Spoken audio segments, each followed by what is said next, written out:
नमस्कार, स्वागत है आपका। मैं हूं आपके साथ सपना दीपक मद्देशिया। बुलेटिन का आगाज करेंगे channel head Brajmohan Singh Raghuvanshi Statue of Liberty New York harbour में स्थित एक विशाल मूर्ति देखने जाने के क्रम में एक भारतीय तरुण से बातचीत की। इस दौरान उन्होंने क्या कुछ कहा, आइए आपको सुनवाते हैं। मैं हूँ ब्रजमोहन सिंह रघुवंशी। जी हाँ, मैं न्यूयॉर्क में हूँ और हम लोग कुछ ही क्षणों में स्टैच्यू ऑफ लिबर्टी तक पहुंचने वाले हैं। मैं चाहूंगा कि अपने वीडियो जर्नलिस्ट से एक बार एक नजारा दिखाएं। हम लोग इस समय बोट पर सवार हो चुके हैं और हम लोग इस समय, आपको ये देखिए, ये खूबसूरती का आलम है जो आप देख सकते हैं। यहाँ से हम लोग समुद्र के बीचों बीच में हैं। यहाँ से हम सीधे यहाँ पे आपको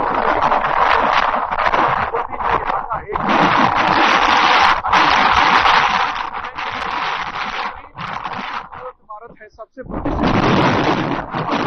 यहाँ पे खास तौर से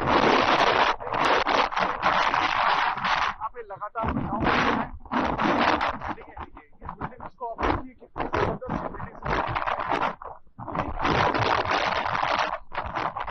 हवा चल रही है।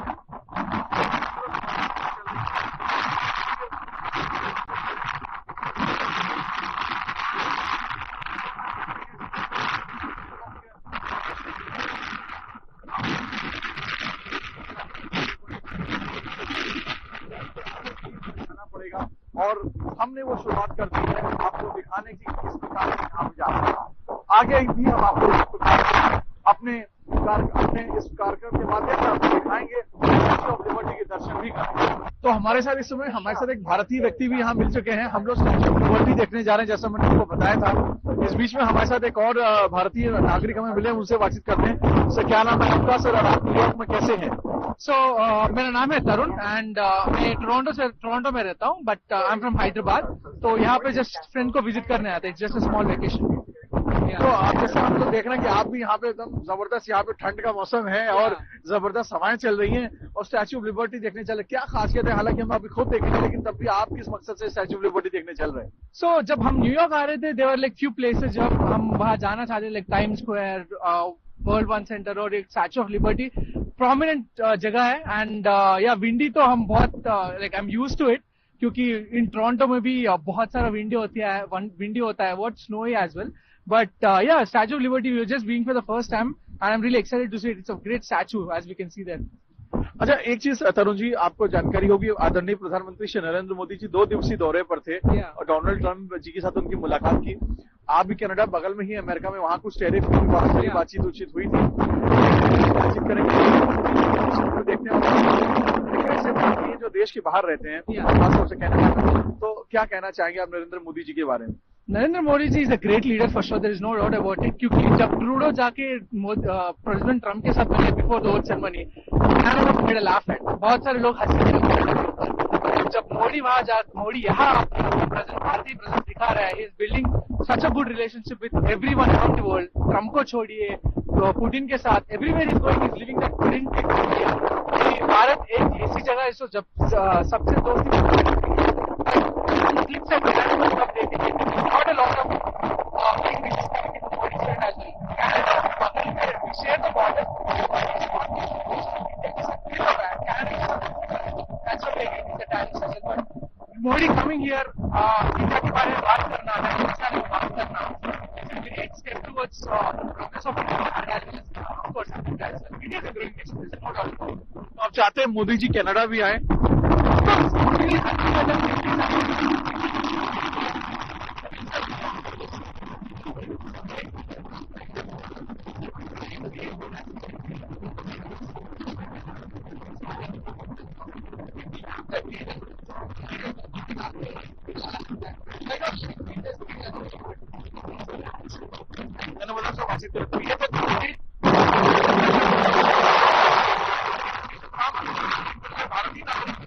जो इस तरह की बातें करते हैं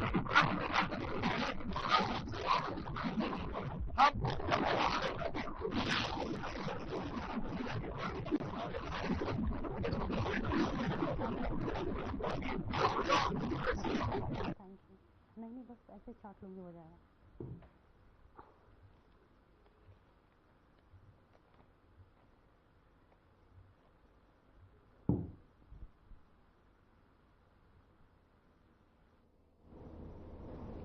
और विधानसभा बजट सत्र वित्तीय वर्ष 2025-26 के चौथे दिन उत्तर प्रदेश के सीएम योगी आदित्यनाथ ने कहा कि पिछले 8 वर्ष से हमारी सरकार ने 6 करोड़ से अधिक लोगों की गरीबी रेखा से ऊपर उठाने में सफलता प्राप्त की है और ये चीजें दिखाती हैं कि प्रत्येक क्षेत्र में बदलाव हुआ है। अकेले महाकुंभ का आयोजन उत्तर प्रदेश की अर्थव्यवस्था में 3 लाख करोड़ रुपए से भी अधिक वृद्धि करने वाला है। भारत 3 नहीं बल्कि 5 ट्रिलियन डॉलर की इकोनॉमी बनने के दिशा में अग्रसर हुआ है। आपकी पीड़ा को मैं समझ सकता हूं, क्योंकि जो आपके नेता बोलते हैं कि भारत कभी विकसित देश नहीं बन सकता, तो आप तो उनका अनुसरण करेंगे ही करेंगे कि उत्तर प्रदेश कभी 1 ट्रिलियन डॉलर की इकोनॉमी नहीं बन सकता। ये वक्तव्य आपका अपनी पार्टी के अनुसार, समाजवादी पार्टी की मंशा के अनुरूप उपयुक्त ही है। लेकिन भारत आज दुनिया की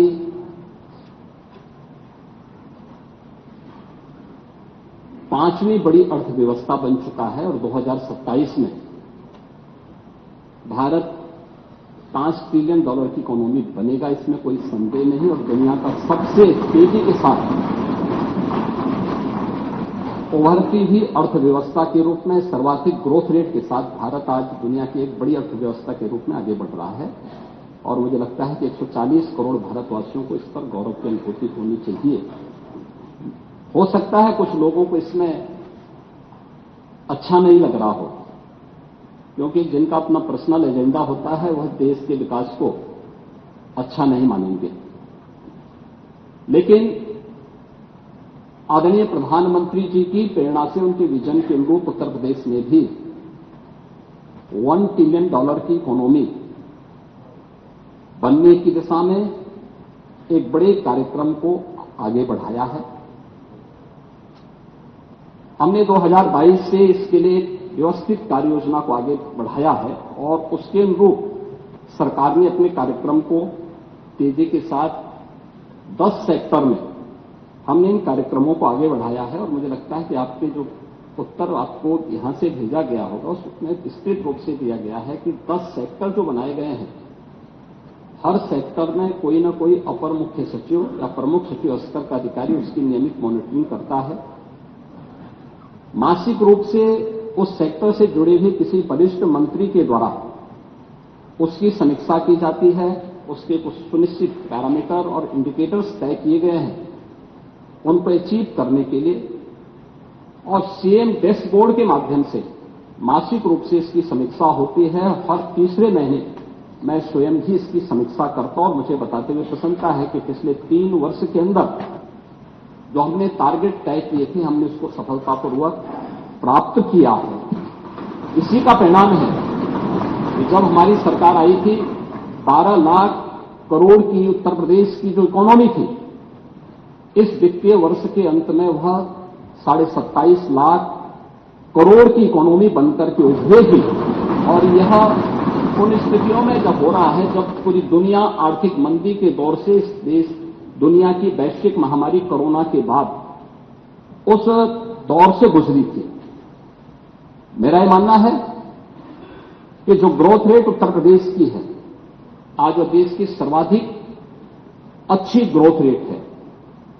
हमने जो 10 सेक्टर बनाए हैं, उस सेक्टर में अवस्थापना और औद्योगिक विकास का एक सेक्टर है, जिसमें अवस्थापना और औद्योगिक विकास का भी है, एमएसएमई भी है, इसके अलावा हथकरघा और वस्त्र उद्योग भी है, आईटी एंड इलेक्ट्रॉनिक्स भी है,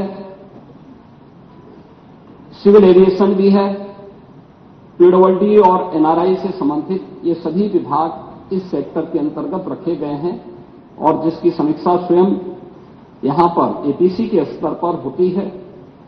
दूसरा सेक्टर है जो कृषि और कृषि से जुड़े हुए जितने भी उसके अन्य सहयोगी संस्थान हैं, ये सभी उसके भी लाए गए हैं। उद्यान है, खाद्य प्रसंस्करण है, रेशम विकास है, पशुधन है, डेयरी है, फिशरीज है, सिंचाई और जल संसाधन और कोऑपरेटिव को भी इसके साथ जोड़ा गया है। दूसरा सेक्टर ये रखा गया है।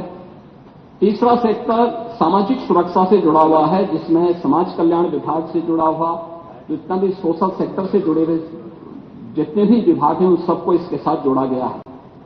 चौथा विभाग नगरीय विकास से जुड़ा हुआ है, जिसमें आवास और शहरी विकास का भी है, रोजगार और गरीबी उन्मूलन का भी है, वन, पर्यावरण और जलवायु परिवर्तन से जुड़े हुए क्षेत्र को भी, इन सभी को इस सेक्टर के साथ जोड़ा गया है। और पांचवां ग्राम्य विकास से जुड़ा हुआ है, जिसमें ग्राम्य विकास, पंचायती राज, ग्रामीण अभिवितरण सेवा, नमामि गंगे और ग्रामीण जलापूर्ति का राजस्व, इन सभी विभागों को इसके साथ जोड़ा गया है। पांचवां विभाग है राजस्व संग्रह से संबंधित, जिसमें राजस्व कर और निबंधन से संबंधित स्टैंप एंड रजिस्ट्रेशन का है, एक्साइज का है, परिवहन का है और भी अन्य जितने भी कर और करेक्टर राजस्व से जुड़े हुए जितने भी भाग आते हैं सबको इसके साथ जोड़ा गया है। पांचवां शिक्षा का है, जिसमें हर प्रकार की बेसिक, माध्यमिक, उच्च, टेक्निकल और वोकेशनल एजुकेशन को इसके साथ जोड़ा गया है। स्पोर्ट्स को भी इसके साथ जोड़ा गया है। आठवां जो सेक्टर है वह विविध क्षेत्र में है, गृह विभाग, गृह है, कारागार है, इसमें अन्य जितने भी विभाग आते हैं सबको इसके साथ जोड़ा गया है। नौवां विभाग है चिकित्सा स्वास्थ्य का, जिसमें चिकित्सा स्वास्थ्य का है, परिवार कल्याण का है, मेडिकल एजुकेशन है, आयुष का है, महिला और बाल विकास का है। और 10वां सेक्टर है जो सर्विस सेक्टर है, टूरिज्म का है। इन सभी को इसके साथ जोड़ करके व्यवस्थित कार्य योजना को आगे बढ़ाने का कार्य किया गया है। हम सबको इस पर गौरव की अनुभूति करनी चाहिए कि प्रधानमंत्री मोदी जी के नेतृत्व में 10 वर्ष में इस देश ने 25 करोड़ लोगों को गरीबी रेखा से उभारने में सफलता प्राप्त की और पिछले 8 वर्ष में हमारी सरकार ने 6 करोड़ से अधिक लोगों को गरीबी रेखा से ऊपर उठाने में सफलता प्राप्त की है। ये चीजें दिखाती हैं कि हर एक सेक्टर में बदलाव हुआ है और उन्हीं को ध्यान में रख करके उत्तर प्रदेश की इस पोटेंशियल को आज जिसको देश और दुनिया देख रही है, महाकुंभ के इस आयोजन के साथ हम जोड़ के देख सकते हैं। अकेले महाकुंभ का एक आयोजन उत्तर प्रदेश की इकोनॉमी में 3 लाख करोड़ रुपए से अधिक की ग्रोथ करने वाला है। महिलाओं के स्वावलंबन की दिशा में जो कार्य हुए हैं, अकेले उत्तर प्रदेश पुलिस भर्ती में 20% भर्ती अनिवार्य रूप से महिलाओं की हुई। हर एक सेक्टर में उन्हें रोजगार के अवसर प्राप्त हुए हैं। तो ये कहना कि उत्तर प्रदेश कभी इसको अचीव नहीं कर पाएगा, आपकी दुर्भावना हो सकती है, लेकिन सरकार की सद्भावना है कि उत्तर प्रदेश 5 वर्ष में इस टारगेट को अचीव करेगा।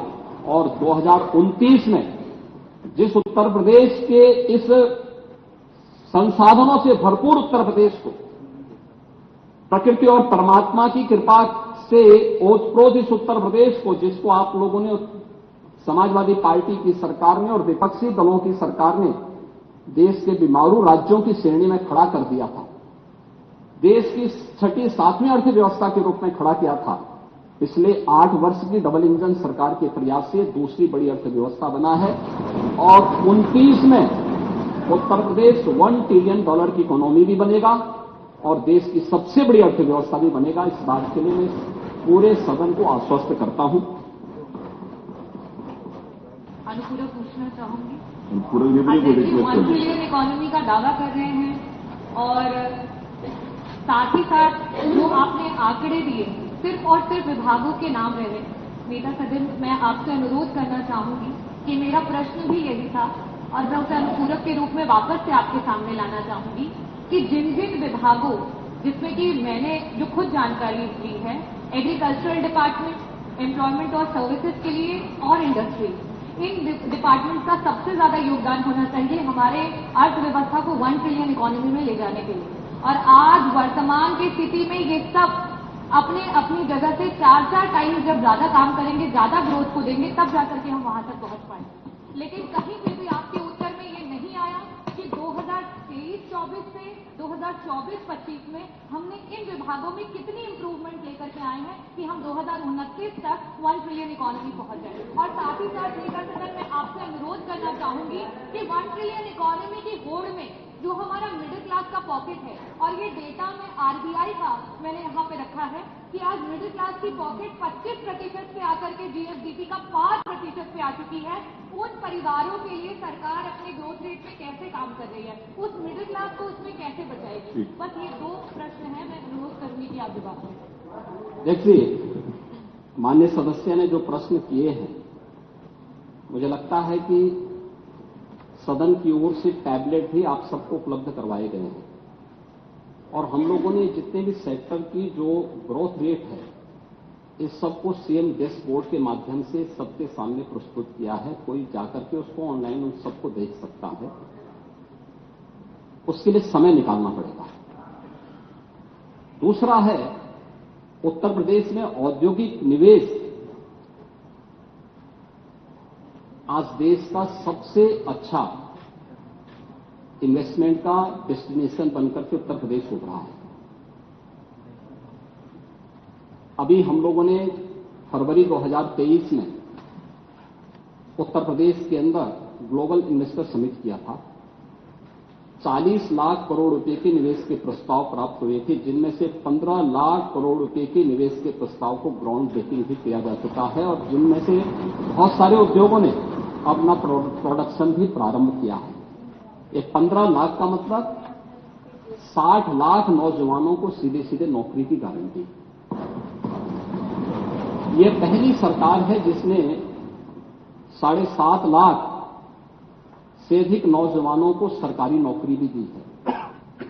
एमएसएमई सेक्टर, जिसमें रोजगार सर्वाधिक प्राप्त होता है, देश के अंदर उत्तर प्रदेश सबसे अधिक एमएसएमई यूनिट रखने वाला राज्य था, लेकिन इस सेक्टर को पिछली सरकारों की उपेक्षा के कारण, केवल हमने नहीं पैदा किया था, यह वह सेक्टर था जिस सेक्टर में उत्तर प्रदेश में अनंत संभावनाएं थी और वर्षों से, सैकड़ों वर्षों से विरासत के साथ हमें प्राप्त हुआ था, लेकिन उपेक्षा के कारण यह सेक्टर दम तोड़ चुका था। हम लोगों ने 1 डिस्ट्रिक्ट 1 प्रोडक्ट के माध्यम से इसको फिर से आगे बढ़ाया। आज परिणाम है, इसका एक उदाहरण आपके सामने है। कोविड कालखंड के दौरान जब 40 लाख कामगार और श्रमिक उत्तर प्रदेश में वापस आया था, हम लोगों ने इन सभी लोगों को स्किल मैपिंग करके उनको उन्हीं सेक्टर में, उन्हीं जनपदों में अधिक से अधिक लोगों को समायोजित करने का काम किया था और अधिकतर लोगों को उसी जगह पर नौकरी और रोजगार भी प्राप्त हुआ। अकेले एमएसएमई सेक्टर में उत्तर प्रदेश के अंदर 2 करोड़ से अधिक लोगों को रोजगार और नौकरी प्राप्त हुई है, जिसमें कोई अतिरिक्त लैंड नहीं देनी पड़ती है, सरकार को कोई अतिरिक्त इंसेंटिव नहीं देनी होती है। और उत्तर प्रदेश का पोटेंशियल क्या है? अभी हम लोगों ने 24 जनवरी 2025 को उत्तर प्रदेश स्थापना दिवस के कार्यक्रम के साथ सीएम युवा उद्यमी की एक नई योजना जारी की। एमएसएमई विभाग इसको संचालित कर रहा है।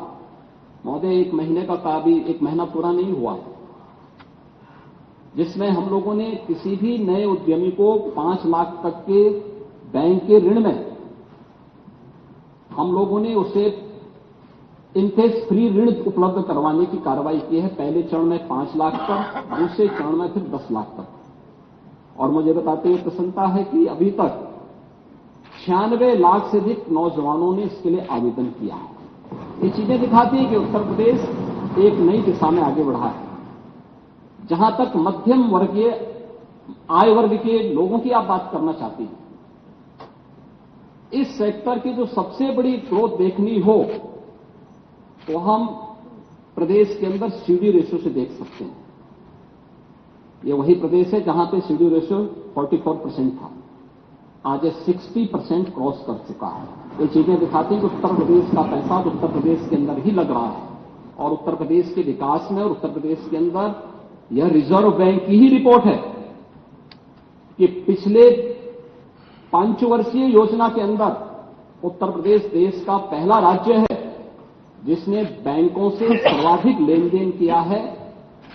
जनधन अकाउंट उसके उदाहरण हैं कि जिन लोगों के पास पहले बैंक में अकाउंट नहीं हुआ करता था, आज उनके अकाउंट में लाखों करोड़ रुपया उन बैंकों में जमा है। इस बात का उदाहरण है कि व्यक्ति की क्रय करने की सामर्थ्य भी और जमा करने की सामर्थ्य भी बढ़ी है। यह प्रधानमंत्री मोदी जी के विजन के कारण संभव हो पाया है। एग्रीकल्चर के सेक्टर में ही आप जानना चाहेंगे, ये वही प्रदेश है 17 के पहले यहां किसान आत्महत्या करता था। आज उत्तर प्रदेश का किसान आत्महत्या नहीं कर रहा है। आज उसकी उपज का लागत का 1.5 गुना दाम एमएसपी के माध्यम से प्राप्त हो रहा है। गन्ना किसानों को 1 सप्ताह से 10 दिन के अंदर गन्ना मूल्य का भुगतान हो रहा है। हर एक सेक्टर में एक नया परिवर्तन देखने को मिल रहा है। और उत्तर प्रदेश की उपज, अब उत्तर प्रदेश में नहीं, उत्तर प्रदेश फिर से सर्वाधिक गन्ना उत्पादन वाले राज्यों में शामिल हो चुका है। सर्वाधिक चीनी उत्पादन करने वाला राज्यों में शामिल हो चुका है। सर्वाधिक इथेनॉल उत्पादन करने वाले राज्यों में उत्तर प्रदेश की प्रथम स्थान पर उत्तर प्रदेश है। और फूड बास्केट के रूप में उत्तर प्रदेश ने फिर से अपना स्थान बनाया है। एग्रीकल्चर ग्रोथ को भी आगे प्रदर्शित करता है। हर एक सेक्टर में ये विकास, इन्हीं सबको ध्यान में रखते हुए इन सबकी समीक्षा की जाती है। उसके अनुरूप सरकार अपनी नीतियों को आगे बढ़ाती है। उन्हें जहां आवश्यकता पड़ती है उसके अनुरूप उन्हें टेक्नोलॉजी उपलब्ध करवाने में सरकार मदद करती है, फ्री बीज उपलब्ध करवाने में मदद देती है। दलहन और तिलहन के क्षेत्र में उत्तर प्रदेश जो पीछे था, या फूड प्रोसेसिंग में जो यूनिट यूपी के अंदर नहीं आ रही थी, वैल्यू एडिशन में जो काम कर सकता है, वह आज उत्तर प्रदेश के अंदर देखने को मिल रहा है। ये किसानों की आमदनी को कई गुना बढ़ा रहा है। तो ये केवल एग्रीकल्चर का ही नहीं, केवल इंडस्ट्री का ही नहीं, बल्कि हर एक सेक्टर में 10 के 10 सेक्टर की समीक्षा नियमित रूप से होती है। और टूरिज्म में आपने देखा होगा, टूरिज्म में गत वर्ष 65 करोड़ लोग आए थे और अकेले हमारा कुंभ 60 करोड़ की संख्या पूरी करने जा रहा है। एक आयोजन ही 60 करोड़ देश और दुनिया के पर्यटकों को अपनी ओर आकर्षित करने में सफल हो चुका है। तो संभावनाएं थी, उन संभावनाओं को आप लोगों ने अपनी कारगुजारी के कारण दबाया था। आज उत्तर प्रदेश अपनी उन संभावनाओं को फिर से उजागर कर रहा है और देश और दुनिया उत्तर प्रदेश के प्रति पूरी सद्भावना के साथ इस विकास में योगदान देने को तत्पर है। संख्या 3 हो गया प्रश्न। माननीय नेता प्रतिपक्ष अगला प्रश्न ले लेते हैं। एक प्रश्न अनुपूरक हम पे आपने एमएसपी को बताया कि ये हमारे लागत मूल्य से एमएसपी को बात होना है। क्या सरकार ने धान और गेहूं का प्रति क्विंटल लागत मूल्य निकाला है और वो क्या है? पाणी जी, आपका प्रश्न मूल प्रश्न से हटकर के है, लेकिन मैं आपको बताना चाहता हूं। आप पता नहीं किसान हैं कि नहीं है, मैं नहीं जानता, क्योंकि आप लोग पेशे से समाजवादी हैं। और तो मैंने कहा कि प्रवृत्ति आप लोगों की वही है कि जिस थाली में खाएंगे उसी में छेद भी करके फिर जाएंगे। लेकिन मैं उसी पे आ रहा हूं, मैं आपके प्रश्न पे आ रहा हूं।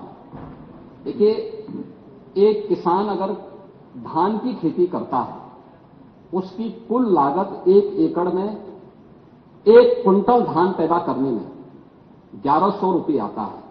सरकार उसको 2300 रुपये दे रही है।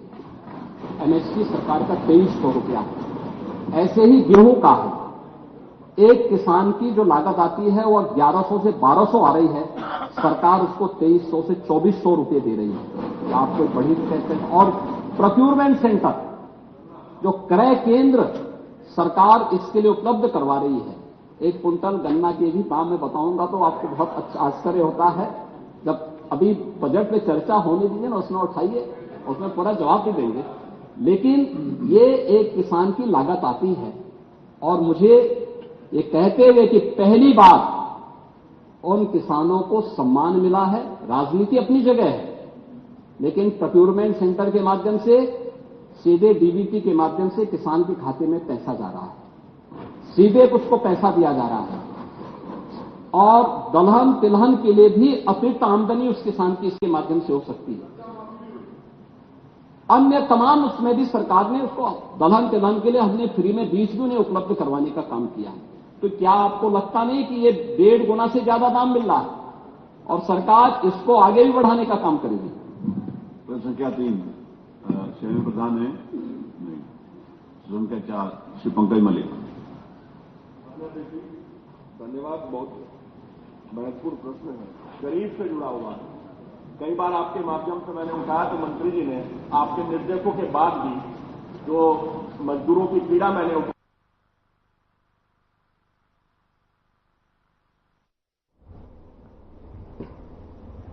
फिलहाल इस बुलेटिन में इतना ही। नमस्कार।